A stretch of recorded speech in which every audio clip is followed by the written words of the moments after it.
Buenos días, amados hermanos. Quería también dar la bienvenida a Evair y a Fiona, que nos están visitando en esta mañana. Así que si podéis levantar la mano para que se os vea ahí. Luego, después del culto, hermanos, acordaos como siempre de dar una calurosa bienvenida.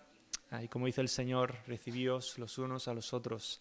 Y también está con nosotros Joel, que como habréis visto está tomando algunos vídeos de aquí, así que no os preocupéis. Luego os mostraré dónde van todos esos vídeos. Aunque bueno, ya os lo dije por el grupo de WhatsApp, pero os lo vuelvo a recordar. Vamos a orar, hermanos. Padre nuestro que estás en los cielos, te damos gracias por tu precioso Hijo. Gracias porque tú nos lo has dado a nosotros para que por medio de Él nosotros podamos tener paz para contigo. Y Padre, te damos gracias porque eres tú el que has hecho la paz. Eres tú el que nos has reconciliado contigo por medio de Él. Y gracias también porque tú le resucitaste a Él de entre los muertos, mostrando al mundo entero que Él es victorioso, en esa cruz, que lo que logró en esa cruz es suficiente para salvar a todo aquel que cree en Él. Padre, gracias por su victoria y te pido que el amor con que tú le amas a Él esté también en nosotros.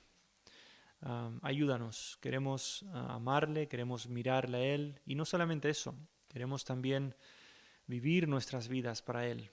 Bendice tu iglesia, Padre, en esta mañana, glorifica a tu Hijo y también te pido que tengas misericordia de aquella persona que quizás está en esta mañana muerto en delitos y pecados. Obra tú, Padre, porque sabemos que tú eres el único que puedes darnos a nosotros ese milagro tan grande que es el nuevo nacimiento.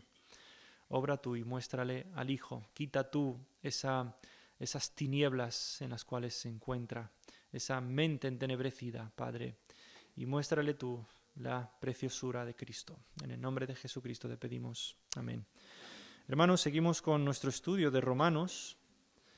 Sabéis que llevamos ya un tiempo mirando este libro y lo estamos viendo así, digamos, en grandes pinceladas, ¿no? No estamos viéndolo así como podríamos verlo. Este jueves también justo estábamos viendo justo coincidió, ¿no? Como estamos viendo un panorama del Nuevo Testamento, el jueves pasado coincidió que estábamos viendo Romanos, también así un panorama más grande todavía de lo que estamos viendo los domingos. Pero yo les decía a los hermanos que este libro ha sido una fuente tan grande para que tantos teólogos escribieran una cantidad impresionante de libros, hermanos. Yo les comentaba, ¿no?, que hay un pastor que estuvo predicando este libro durante más de 10 años. 14 años, ¿no? No me acordaba si eran 8 o 14, pero eran 14, sí. Martin Lloyd-Jones, muy buen comentario. Para que veáis, hermanos, es un libro que puedes estar nadando en él, y nadando y nadando y no tiene fondo. Nadando y nadando y no tiene fondo, mis hermanos.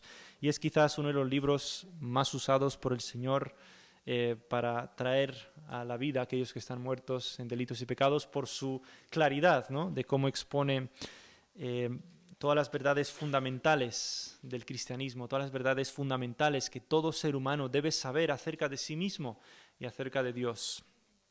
Así que este libro es precioso, hermanos.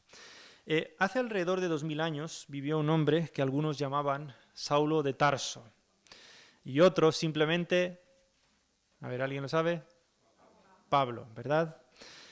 Fue un hombre muy peculiar porque de perseguidor de cristianos pasó a ser el mayor divulgador del cristianismo de su tiempo. Ahora, ¿qué produjo este cambio tan drástico en este hombre? Pues tuvo un encuentro con el Cristo resucitado, quien le encomendó llevar el Evangelio a todas las naciones. En Hechos 9, 15 al 16 leemos esto. El Señor le dijo, ve, porque instrumento escogido me es este, hablando acerca de Pablo, para llevar mi nombre en presencia de los gentiles y de reyes y de los hijos de Israel, porque yo le mostraré cuánto le es necesario padecer por mi nombre. Así que vemos cómo este hombre, el Señor Jesucristo, se le apareció en ese camino a Damasco.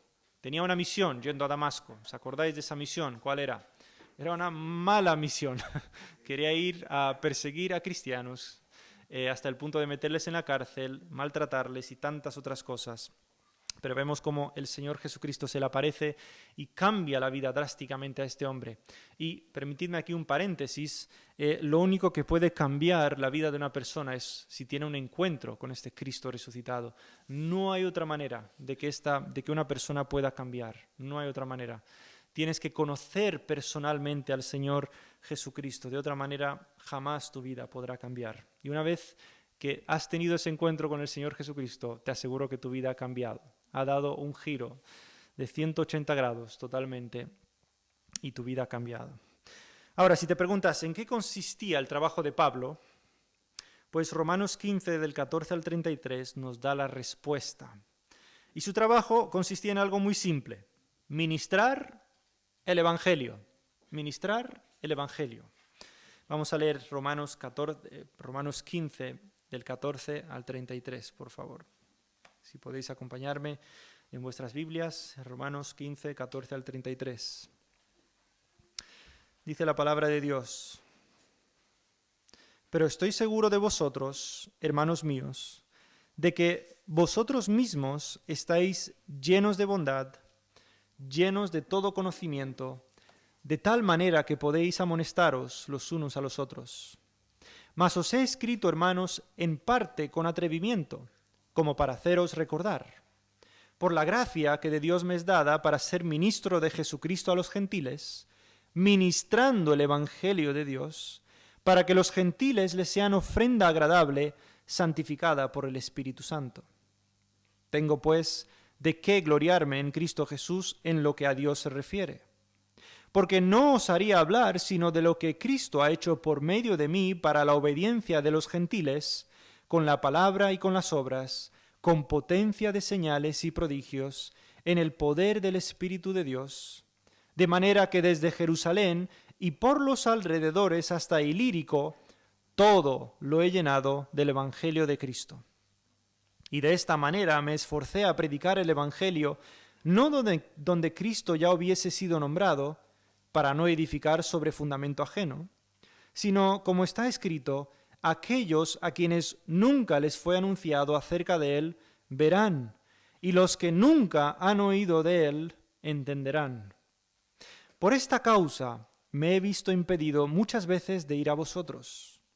Pero ahora, no teniendo más campo en estas regiones y deseando desde hace muchos años ir a vosotros, cuando vaya a España, iré a vosotros, porque espero veros al pasar y ser encaminado allá por vosotros una vez que haya gozado con vosotros.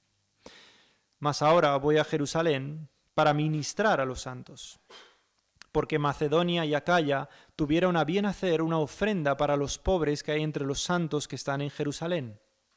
Pues les pareció bueno, y son deudores a ellos, porque si los gentiles han sido hechos participantes de sus bienes espirituales, deben también ellos ministrarles de los materiales. Así que, cuando haya concluido esto y les haya entregado este fruto, pasaré entre vosotros rumbo a España. Y sé que cuando vaya a vosotros, llegaré con abundancia de la bendición del Evangelio de Cristo.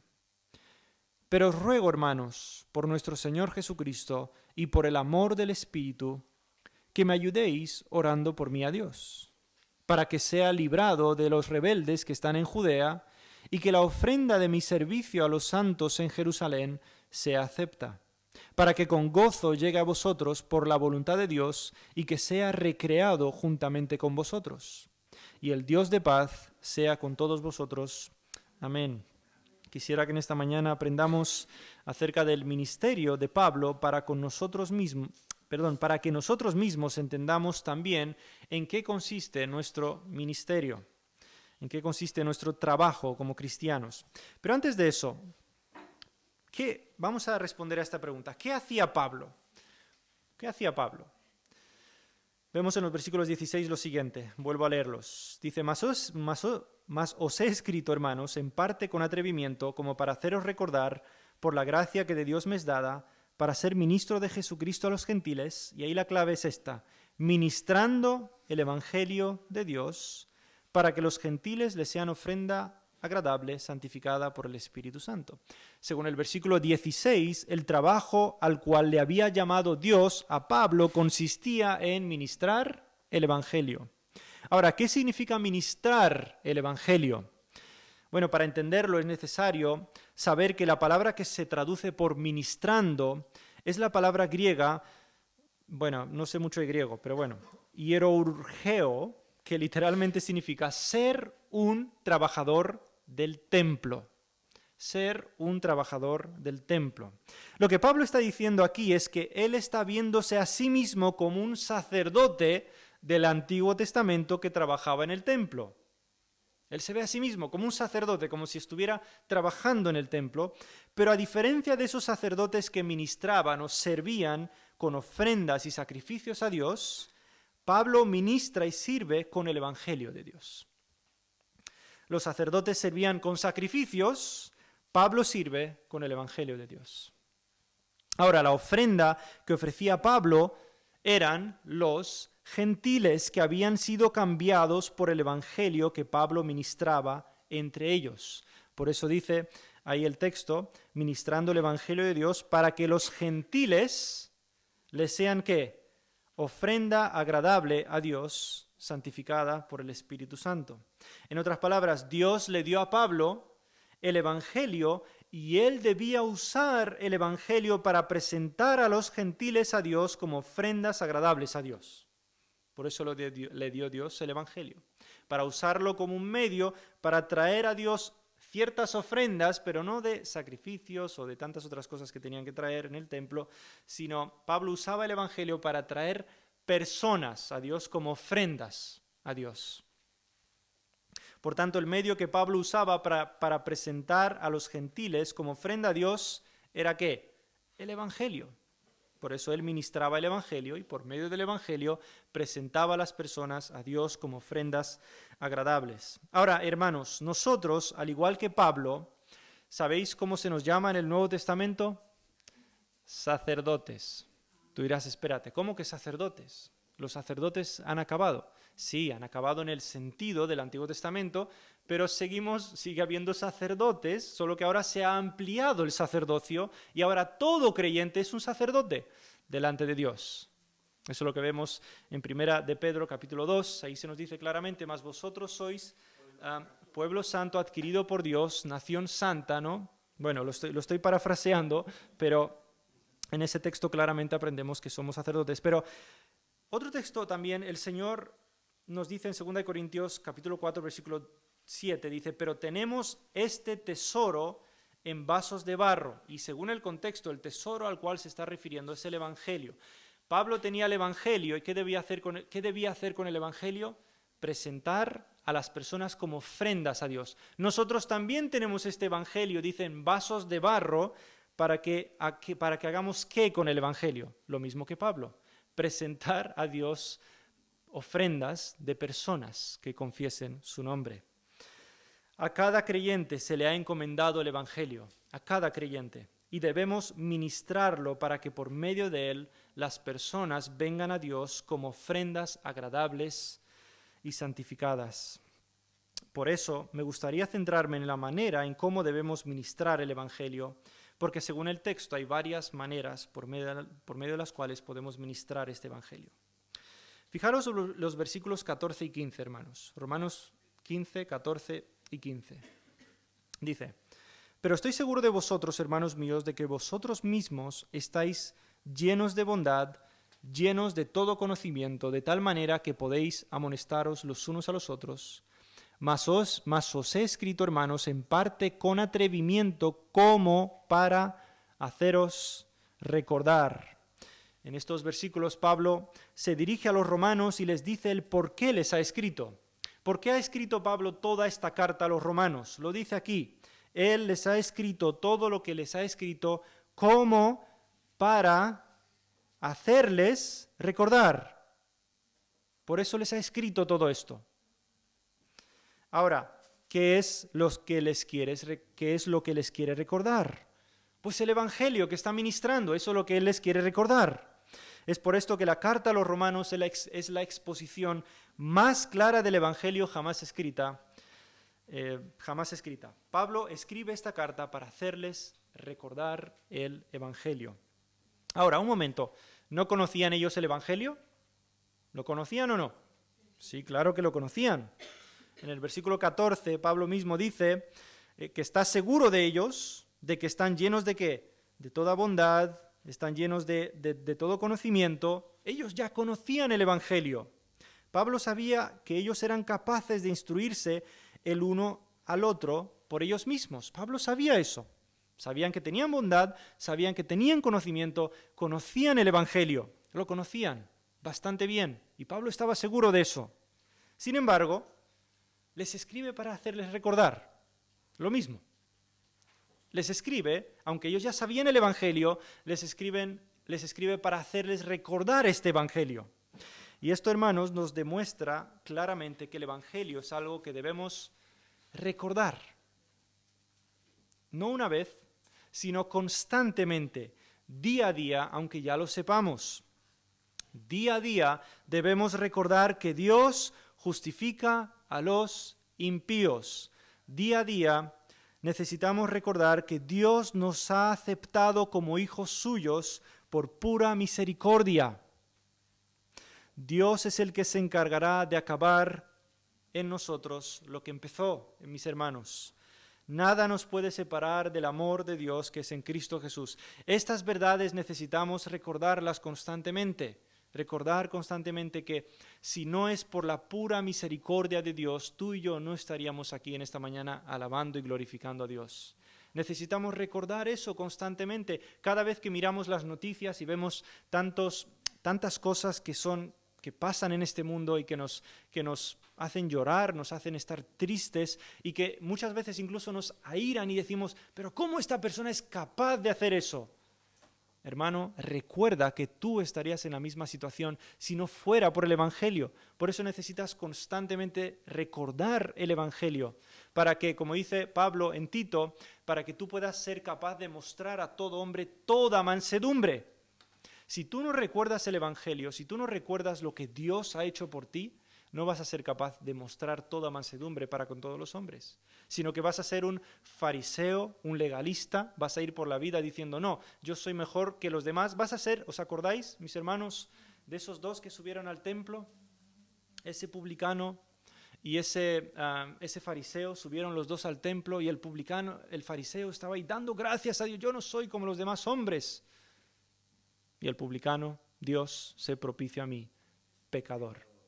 Muchas veces nosotros, si no recordamos el Evangelio constantemente, vamos a volvernos como ese fariseo. Por eso Pablo escribe esta carta, para hacerles recordar, y nosotros necesitamos día a día recordar quiénes éramos en Cristo, pero mis amados hermanos, necesitamos recordar sobre todas las cosas quiénes somos ahora en Cristo. ¿Quiénes somos en Cristo ahora? Y eso es lo que Pablo ha estado constantemente enfatizando a lo largo de la carta a los romanos. Recordad, capítulo del 1 al 5 nos expone claramente lo que Dios ha hecho para salvar a los impíos, cómo Dios tuvo misericordia de los impíos, de aquellos que vivían sus vidas dando la espalda a Dios, negando a Dios, no agradeciendo a Dios por absolutamente nada, sino viviendo la vida como les daba a la gana a ellos. Eso es del capítulo 1 al 5. De tal manera que acaba esa sección diciendo, justificados pues por la fe tenemos que con Dios, paz, nosotros que éramos sus enemigos, justificados por la fe tenemos paz con Dios. Capítulo 6 al 8, Pablo se enfoca en cómo funciona la vida cristiana, cómo ahora nosotros los impíos podemos agradar a Dios en un cuerpo mortal, que Pablo llama así en Romanos capítulo 6. ¿Cómo podemos hacerlo? Y Pablo nos dice, únicamente porque tenéis al Espíritu Santo en vosotros y os capacita para agradar a Dios. 9 al 11 también se centra en las misericordias de Dios, quizás más allá de nosotros, pensando en cómo funciona el plan de Dios, ¿no? Entre los gentiles, los judíos, ¿qué ha hecho Dios? Y esa sección también termina diciendo que Dios sujetó a todos en desobediencia para tener misericordia de todos. Y esa sección acaba diciendo, de Dios, de Él, por Él y para Él son todas las cosas. A Él sea la gloria por los siglos de los siglos. Amén. Y vemos todo esto en Romanos, hermanos. Y todo esto Pablo lo hace. ¿Por qué? Para hacerles recordar. Ellos ya lo conocían, pero necesitaban que se lo recordaran. Y tú necesitas que constantemente se te recuerde el Evangelio. Tú lo necesitas también. Pero también en la carta no solamente les recuerda las buenas noticias, sino el comportamiento que acompaña a aquellos que se han beneficiado de las buenas noticias. Por eso a partir del capítulo 12 de Romanos, Pablo se enfoca en la conducta de aquellos que se han beneficiado de las misericordias de Dios y también les recuerda cómo deben comportarse. Y por eso, mis hermanos, tú necesitas también constantemente recordar cómo debes comportarte a la luz de que ahora eres hijo de Dios, de que has pasado de las tinieblas a la luz de que tú antes eras un esclavo del pecado y ahora eres siervo de la justicia. ¿Cómo debes comportarte? Y ahí es donde Pablo lo recuerda, se lo recuerda también a estos romanos, aunque él ya sabía que estaban llenos de bondad. ¿No lo dice? Dice, yo estoy seguro de vosotros que estáis llenos de bondad. Y aún así les recuerda el comportamiento que deben tener como hijos de Dios. Se lo recuerda. Y tú necesitas recordarlo día a día, mis hermanos. Y por eso tenemos esta preciosa carta. Una y otra vez debemos recordar como creyentes que somos llamados a ser santos en toda nuestra manera de vivir. En toda nuestra manera de vivir. Por eso Pablo empieza la carta diciendo, llamados a ser santos. Vosotros que habéis sido amados por Dios, sí, amén, pero habéis sido llamados a ser santos, Y estas son las cosas que debemos recordar, y es así como ministramos el Evangelio al recordarnos estas cosas, mis hermanos, al constantemente estar recordándonos el Evangelio, y no solamente a ti mismo cada día, sino a los demás que están a tu alrededor, porque no hay otra manera. Ahora, ministramos el Evangelio cuando lo recordamos. Ahora, fijémonos versículos 17 al 21, porque hay otras maneras también de ministrar el Evangelio, y quizás a veces, perdonad que insista en este punto, pero a veces decimos en la iglesia solo se predica de Cristo. No, es que solo hablan de Jesús y lo que Él ha hecho. Y no me dicen a mí mis 10 consejos de cómo ser un buen padre y cómo debo ser un buen esposo y cómo debo evangelizar y tantas otras cosas, ¿no? Claro, hay tiempo para esas cosas, mis hermanos, pero si en la iglesia estamos predicando constantemente a Cristo es porque es lo que el Señor nos manda. Y es solamente predicando a Cristo que realmente los hombres y las mujeres llegan a cambiar verdaderamente. Ahora, vamos a ver el segundo punto. El Evangelio también se ministra al predicarlo, no solamente al recordarlo, sino también al predicarlo. Fijaros versículos 17 al 21. Tengo pues de qué gloriarme en Cristo Jesús en lo que a Dios se refiere, porque no osaría hablar sino de lo que Cristo ha hecho por medio de mí para la obediencia de los gentiles, con la palabra y con las obras, con potencia de señales y prodigios en el poder del Espíritu de Dios, de manera que desde Jerusalén y por los alrededores hasta el Lírico, todo lo he llenado del Evangelio de Cristo. Y de esta manera me esforcé a predicar el Evangelio, no donde Cristo ya hubiese sido nombrado, para no edificar sobre fundamento ajeno, sino como está escrito, aquellos a quienes nunca les fue anunciado acerca de él verán, y los que nunca han oído de él entenderán. En esta sección nos muestra otra manera por medio de la cual el apóstol Pablo ministraba el Evangelio, y era predicándolo donde no había sido predicado. Es cuidadoso también al hablar de su ministerio, pues nos muestra que todo lo que él llevó a cabo ha sido Cristo por medio de él. Por esta razón, él se gloriaba en Cristo y no en sí mismo y en sus esfuerzos. Eso lo dice el versículo 17. Tengo pues de qué gloriarme, ¿dónde? ¿En quién? En Cristo Jesús, en lo que a Dios se refiere. Y luego dice, porque no osaría hablar, no me atrevería a hablar, sino de lo que Cristo ha hecho por medio de mí. Fijaros cómo él es muy cuidadoso al hablar de su ministerio. En ningún momento dice yo. Yo he hecho esto, yo he hecho lo otro, y yo fui a tal sitio, y yo hablé tal, y yo di tal. No, Pablo dice, no osaría hablar, sino de lo que Cristo ha hecho por medio de mí. Ahora, ciertamente, si hay un hombre en la historia que podía haberse gloriado por las cosas que hizo para el Señor era Pablo. Era Pablo. Sus esfuerzos fueron muy grandes. Él mismo admite en 1 Corintios capítulo 15 que ha trabajado más que todos los apóstoles, dice. Él mismo lo admite. Si alguien tenía una razón para gloriarse, era Pablo. Sus esfuerzos fueron muy grandes. Sin embargo, él mismo dice que no os haría hablar sino de lo que Cristo ha hecho. Cristo es el que lo ha hecho. Por medio de él sí, pero Cristo es el que lo ha hecho. Ahora, solo para daros un poco una perspectiva de sus esfuerzos de Pablo. Dice que llenó el Evangelio desde Jerusalén y por los alrededores, ¿no? Hasta Ilírico. Bueno, pues esa distancia, si tú vas desde Jerusalén hasta Ilírico, que sería la actual Albania, más o menos, por ahí un poco más al norte de Grecia, si tú vas desde un punto recto, desde Jerusalén a Ilírico, solamente recto, estoy hablando rectos, ya tienes 1500 kilómetros. Ya son muchos kilómetros de distancia. Ahora, sabemos que no fue de un punto a otro directamente, sino que recorrió prácticamente toda la zona de Asia Menor, que es Turquía, la actual Turquía, recorrió también Grecia y Macedonia. Algunos estiman que recorrió cerca de, escuchad bien, 20.000 kilómetros en total con el fin de ministrar el Evangelio. 20.000 kilómetros, hermanos. Eso es como ir de aquí a España a Tokio y volver. Mucha distancia, muchísima distancia.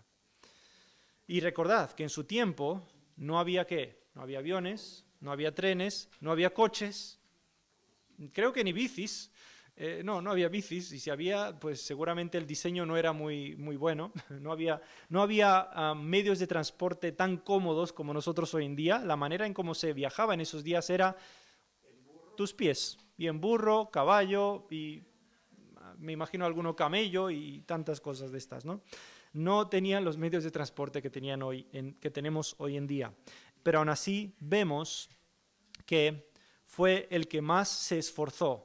Tú imagínate decir que has caminado durante 20.000 kilómetros por Cristo. Seguramente hay muchas personas hoy en día que dirían, mirad hermanos lo que he hecho, 20.000 kilómetros por Cristo, caminando, estarían ahí todo el día gloriándose y diciendo, mira lo que he hecho, mira lo que he hecho. Y Pablo, ¿qué dice? Tengo pues de qué gloriarme en Cristo Jesús, porque no os haría hablar sino de lo que Cristo ha hecho por medio de él. Todos esos 20.000 kilómetros de Pablo los ha hecho Cristo por medio de él. Por medio de él, hermanos. Todo es gracias a Cristo. Ahora, su predicación es verdad que iba acompañada de señales y prodigios, como dice ahí en el versículo 19, 18, la última parte. Dice, porque no os haría hablar sino de lo que Cristo ha hecho por medio de mí para la obediencia de los gentiles, con la palabra y con las obras, con potencia de señales y prodigios en el poder del Espíritu Santo. Obviamente todo esto fue acompañado porque él era un apóstol. Él hacía señales y prodigios porque era un apóstol de Cristo. Hoy en día, ya creo que ya sabéis, pero bueno, está bien recordarlo. Los apóstoles que ahí veis por ahí por internet son una farsa. No son apóstoles de Cristo. ¿Sí? No son apóstoles de Cristo. Los únicos apóstoles que hay son los que el Señor mismo escogió. No hay más.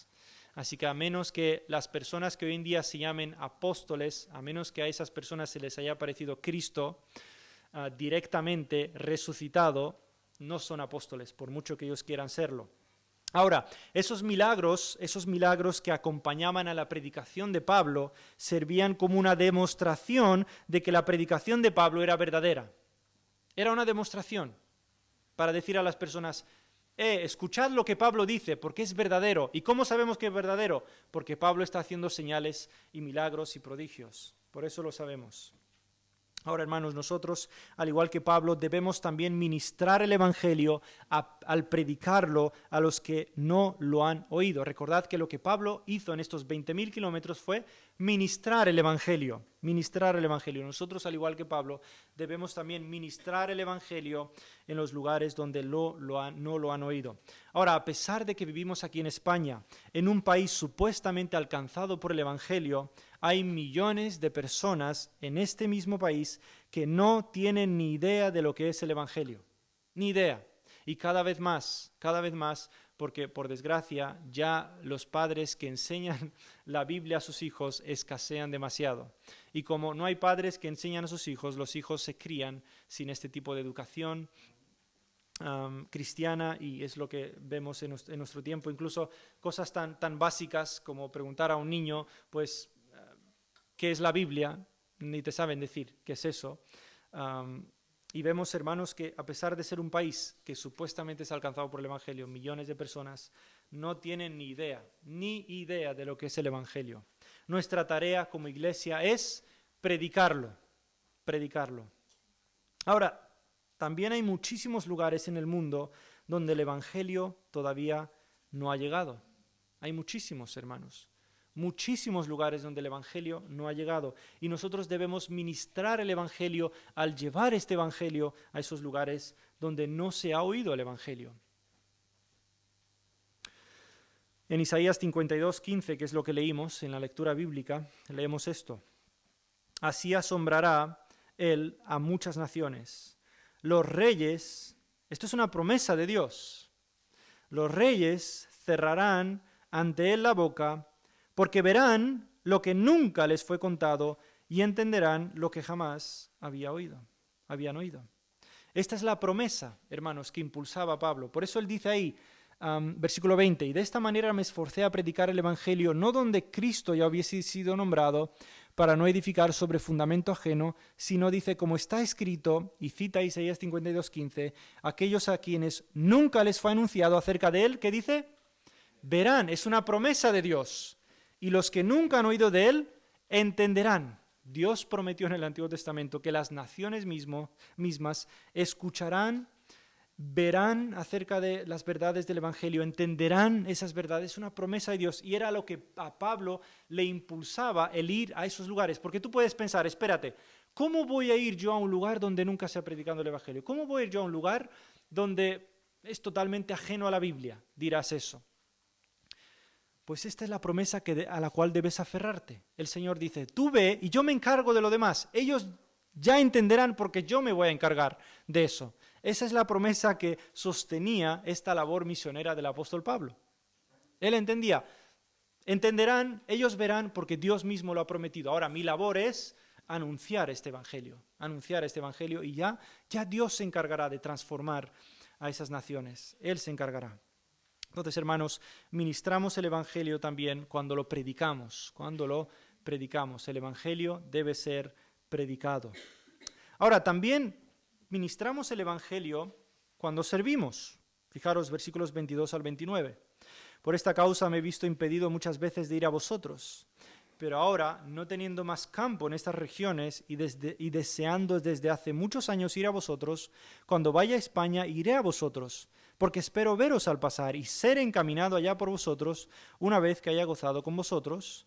Mas ahora voy a Jerusalén para ministrar a los santos o servir, porque Macedonia y Acaya tuvieron a bien hacer una ofrenda para los pobres que hay entre los santos que están en Jerusalén, pues les pareció bueno y son deudores a ellos, porque si los gentiles han sido hechos participantes de sus bienes espirituales, deben también ellos ministrarles de los materiales. Así que cuando haya concluido esto, es decir, cuando haya terminado de ministrar a estos santos de Jerusalén, de servir a estos santos, y les haya entregado este fruto, pasaré entre vosotros rumbo a España, y sé que cuando vaya a vosotros llegaré con abundancia de la bendición del Evangelio de Cristo. Vemos que Pablo tenía un gran deseo de ver esta iglesia. Él no conocía a estos hermanos de Roma. Él no había fundado esta iglesia. Sabemos que el apóstol Pablo fundó muchas iglesias, pero la de Roma no la fundó él. De hecho, ni siquiera la había visitado todavía.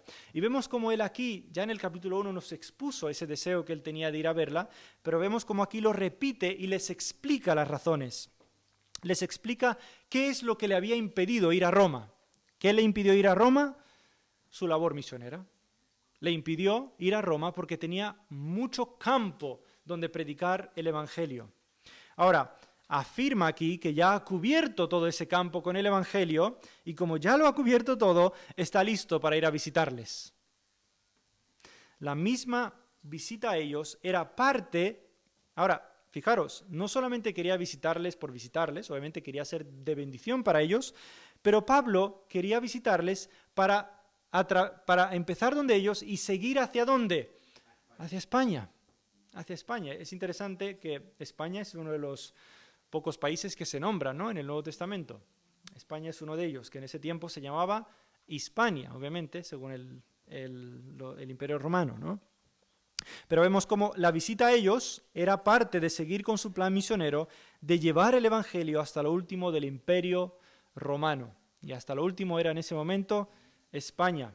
Por eso, incluso hay una región aquí en España que se llama Finisterra. Y eso significa el final de la tierra, ¿no? ¿Por qué? Porque se pensaba que España era el final, ¿no?, del mundo conocido en ese momento. Pues Pablo quería llevar el Evangelio hasta lo último. ¿Por qué? Con esa promesa en mente. O sea, hermanos, yo creo que a veces no somos conscientes de... Claro, vivimos en una sociedad que ha sido impactada por el Evangelio, obviamente. La misma Europa, lo quieran admitir los políticos europeos o no, pero la misma Europa ha sido fundada gracias a fundamentos cristianos, a verdades cristianas que el ateísmo no te lo da. Entonces nosotros quizás no entendemos muy bien el contexto de Pablo, pero Pablo, cuando él ministraba el Evangelio, estaba yendo a naciones bárbaras, hermanos. Estaba yendo a naciones que hacían barbaridades, por eso se llamaban bárbaros, ¿no? Hacían barbaridades, cosas muy, muy locas, hermanos, muy malas, y no quiero dar ejemplos. Entonces, imagínate Pablo yendo a estas naciones predicando el Evangelio.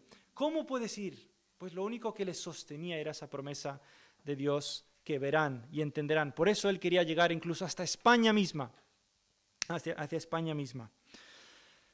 En el momento que, sin embargo, antes de ir a ellos, tenía que hacer otra cosa. Antes de ir a Roma, tenía que hacer otra cosa. El texto nos dice que tenía que ir y ministrar a los santos de Jerusalén. Ahí lo vemos en el versículo 25. Mas ahora voy a Jerusalén para ministrar a los santos. Tenía que ir y ministrar a estos santos. Como vemos, la manera en cómo ministraba Pablo el Evangelio era también a través del servicio a los santos. Servicio a los santos. La palabra que se traduce por ministrar se podría traducir por servir. Es la misma palabra, más o menos. Pablo, a pesar de ser un apóstol, no tenía ningún problema con servir a la iglesia del Señor. ¿No? Pablo era un apóstol, hermanos. ¿Quién puede decir que es un apóstol? Pocas personas. Pero Pablo, a pesar de ser un apóstol, no tenía ningún problema con hacer este tipo de trabajos. Ministrar, servir a los santos. En el momento en que escribe esta carta, muy posiblemente se encontraba en la región de Macedonia y Acaya, probablemente en Corinto. Por eso él dice ahí que, el versículo 26, porque Macedonia y Acaya tuvieron a bien hacer una ofrenda para los pobres que hay en Jerusalén.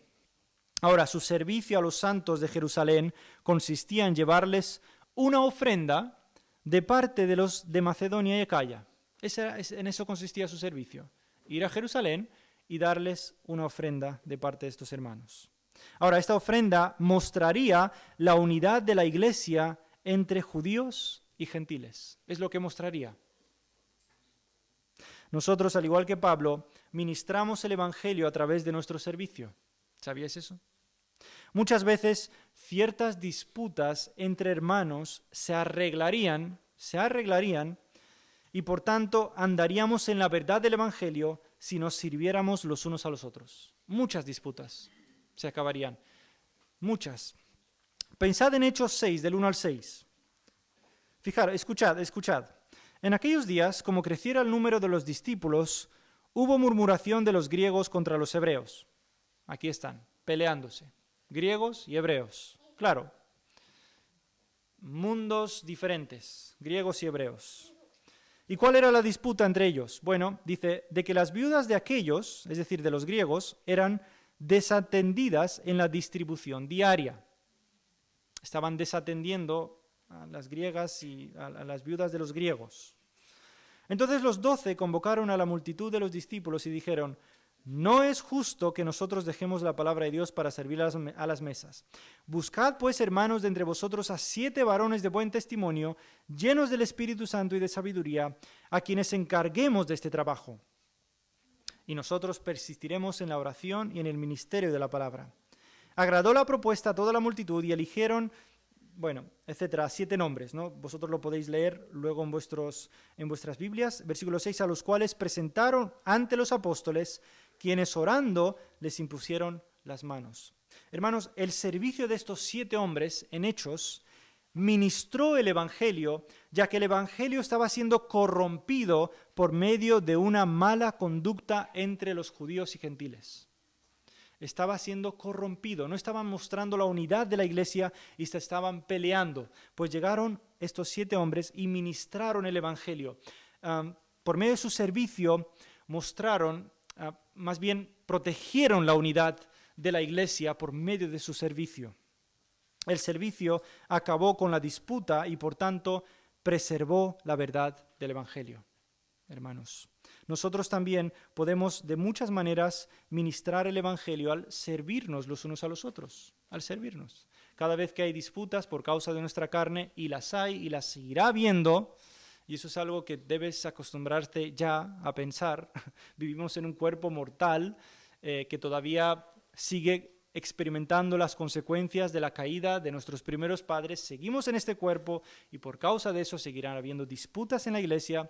Pues bien, una manera por medio de la cual tú puedes ministrar el Evangelio es sirviendo, en vez de estar peleándote y buscando tus razones y tantas cosas, ¿no?, que podemos hacer. Bien, entonces ministramos el Evangelio también cuando servimos, pero también el Evangelio se ministra al dar. Fijaros en el versículo 27 específicamente. Dice, pues les pareció bueno y son deudores a ellos, porque si los gentiles han sido hechos participantes de sus bienes espirituales, deben también ellos ministrarles de los materiales. Otra manera por medio de la cual vemos que el Evangelio está siendo ministrado es por medio de lo que produce en nosotros.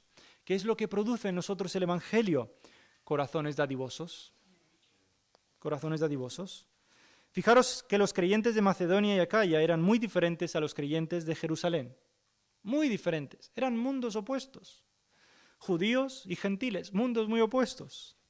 Sin embargo, ya que el Evangelio había llegado a ellos por medio de los judíos, ellos querían agradecérselo por medio de una ayuda económica a aquellos que estaban en necesidad. Fijaros, hermanos, qué simple agradecimiento. Nadie se lo impuso. ¿Qué dice el versículo 26? Porque Macedonia y Acaya tuvieron a bien hacer una ofrenda para los pobres que hay entre los santos que están en Jerusalén. Ellos habían sido beneficiarios de los bienes espirituales de los judíos, como dice el versículo 27, dice, han sido hechos participantes de sus bienes espirituales, y como ellos han sido hechos participantes del Evangelio, a eso es lo que se refiere con bienes espirituales del Evangelio, como han sido hechos participantes de eso y se han beneficiado de eso, y el Evangelio cambió el corazón de ellos, ¿qué produjo eso en ellos? Una ofrenda dadivosa hacia estos hermanos que lo estaban pasando bastante mal en Jerusalén en ese momento. Entonces, hermanos, lo que tiene que cambiar también lo que tiene que cambiar nuestros corazones es el Evangelio. Y ministramos el Evangelio también cuando damos con corazones dadivosos, porque mostramos que yo he sido cambiado por el Evangelio, por tanto, yo voy a dar de lo que el Señor me ha dado. No se trata de dar porque alguien te lo está imponiendo, no se trata de dar para agradar a alguien, no se trata de nada de esas cosas. Se trata de dar porque tu corazón ha sido cambiado por el Evangelio del Señor Jesucristo. Nada más. Y a veces hay hermanos que dicen, sí, yo doy de corazón su centimillo. Hermanos, yo no estoy diciendo aquí las cantidades ni mucho menos, Dios me libre eso. Pero a veces pensamos que dar de corazón implica que puedo dar menos. Hermanos, los hermanos de Macedonia lo veían al revés. Solamente tenéis que leer en 2 Corintios y vais a ver que los de Macedonia y Acaya estaban ellos mismos pasando por un mal momento económicamente. Y aún así, eso no fue obstáculo para que ellos dieran generosamente a los de Jerusalén. Entonces, no se trata de, bueno, sí, yo doy lo poco que doy, pero lo doy de corazón. Amén, está bien, dalo de corazón. El Señor ve tu corazón realmente. Pero también, como dice en 2 Corintios, el que siembra escasamente también segará. Y vemos cómo estos hermanos de Macedonia dieron generosamente a estos pobres que había en Jerusalén para suplir esa necesidad que había entre ellos. Y hermanos, ¿cuánto más debemos dar cuando hay necesidades entre nuestros hermanos? Ellos lo entendieron claramente, vieron una necesidad en Jerusalén, lo estaban pasando mal estos hermanos, ciertos pobres ahí en Jerusalén. No cerraron su corazón, no dijeron, bueno, ellos son de otra cultura, ¿qué más me importa a mí lo que están haciendo ahí en Jerusalén? Nosotros vivimos aquí en Macedonia, estamos en el mundo más Acaya, estamos cerca de Grecia, somos gente más, no sé, diferente, más lista. No, ellos en cierta manera se identificaron con su sufrimiento y por eso dieron esa ofrenda para apoyarles. Y todo fue gracias al Evangelio que les había ministrado a ellos, y ahora ellos estaban ministrando el Evangelio al dar esta ofrenda a los santos que había en Jerusalén. Y por último, hermanos, también el Evangelio se ministra al orar. Fijaros versículos 30 al 33. Pero os ruego, hermanos, por medio de nuestro Señor Jesucristo y por el amor del Espíritu, que me ayudéis orando por mí a Dios, para que sea librado de los rebeldes que están en Judea, y que la ofrenda de mi servicio a los santos en Jerusalén se acepta, para que con gozo llegue a vosotros por la voluntad de Dios, y que sea recreado juntamente con vosotros, y el Dios de paz sea con todos vosotros. Amén. Pablo acaba esta sección pidiéndoles a los hermanos de Roma que oren por él. Le estaban pidiendo que oren por él, que oren específicamente por dos cosas: para que él sea librado de los judíos que no querían abrazar al Señor Jesucristo, por eso los llama rebeldes, rebeldes en el sentido de que no han querido reconocer al Señor Jesucristo como su Mesías, por eso son rebeldes. Él les pide que oren para que sea librado de ellos, porque le estaban persiguiendo. Solamente tenéis que leer el libro de los Hechos. ¿Cuántas veces el apóstol Pablo fue perseguido por estos judíos? Muchas veces. Apedreado incluso por ellos hasta casi morir, matarlo. Y es más, Pablo sabía muy bien que se iba a Jerusalén, iba a ser seguramente secuestrado por ellos, ¿no? Básicamente. Pablo sabía todo eso, y por eso él le pide a la iglesia de Roma: orad por mí para que el Señor me libre de estos. Pero no solamente eso, orad también para que la ofrenda de mi servicio, para que este ministerio que yo estoy llevando a cabo, para que este servicio que yo estoy llevando a cabo a los santos, para que esta ofrenda que estoy dando a los santos sea acepta, que la acepten de corazón, para que entiendan que hay unidad entre judíos y gentiles, para que entiendan todo eso. Y Pablo les pide que ore por eso. ¿Para qué? Para que al pasar estas dos cosas, él pueda llegar a ellos por la voluntad de Dios. Llegó él a Roma. Sí, llegó. Solo tenéis que leer Hechos. Pero no llegó de la manera en como le esperaba. Llegó en un barco preso. ¿Sabéis la historia? Tenéis que leer. Ahí en Hechos, a partir del capítulo 23, o por ahí, podéis leer toda esa historia.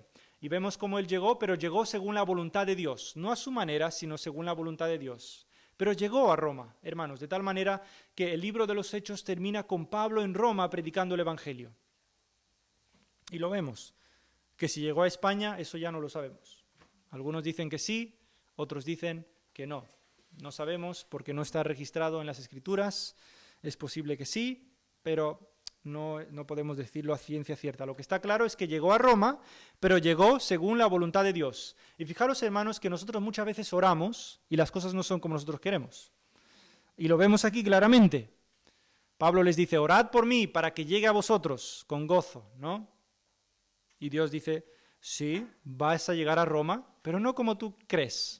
Vas a llegar de otra manera, muy diferente, no como tú te lo esperabas. Hermanos, pero también vemos en este asunto la necesidad de la oración. No sé si somos lo suficientemente conscientes de la necesidad de la oración. Fijaros como Pablo, ¿qué hace aquí? Les pide que oren. ¿Por qué les pide que oren? Porque Dios oye las oraciones. Porque Dios quiere llevar a cabo su soberana voluntad a través de nuestras oraciones. Si no, no tendría sentido orar, ¿no? Pero Pablo entendía muy bien que es necesario orar a Dios. Es necesario orar a Dios. Y orar y descansar en la voluntad de Dios. Cuando oramos, hermanos, oramos esperando en la voluntad de Dios. no oramos exigiendo a Dios que haga las cosas como nosotros queremos que las haga y luego nos enfadamos porque no han salido como nosotros queríamos. Eso no es la oración. La oración es para que nosotros encomendemos, sí, nuestros planes a Dios, como Pablo quería que los romanos encomendaran sus planes a Dios. Oramos para encomendar nuestros planes a Dios y esperar en la voluntad de Dios, no en nuestra propia voluntad. Y Dios muchas veces va a hacer las cosas de otra manera, pero todo al final redunda para su gloria y para nuestro bien. Y vemos cómo, una vez más, Pablo también, ellos estaban ministrando también el Evangelio cuando estaban orando por él, porque ese mismo Evangelio que había cambiado sus corazones les llevaría a ellos a orar por este siervo del Señor, por Pablo, que estaba llevando el Evangelio por todos lados ahí en Europa. Así que el Señor, hermanos, vemos que el Señor nos ayude a nosotros también a ministrar el Evangelio de estas diferentes maneras que vemos en Romanos capítulo 15. Ministramos el Evangelio, os lo recuerdo, al recordarlo. Ministramos el Evangelio al predicarlo. Ministramos el Evangelio al servir.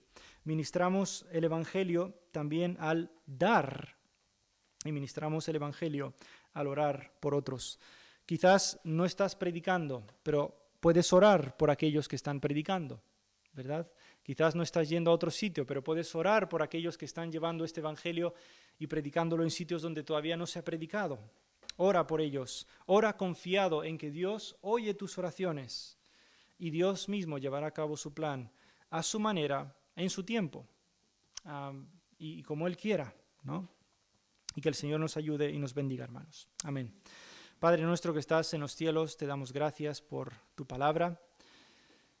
Gracias porque vemos estas diferentes maneras por medio de las cuales nosotros podemos ministrar el Evangelio.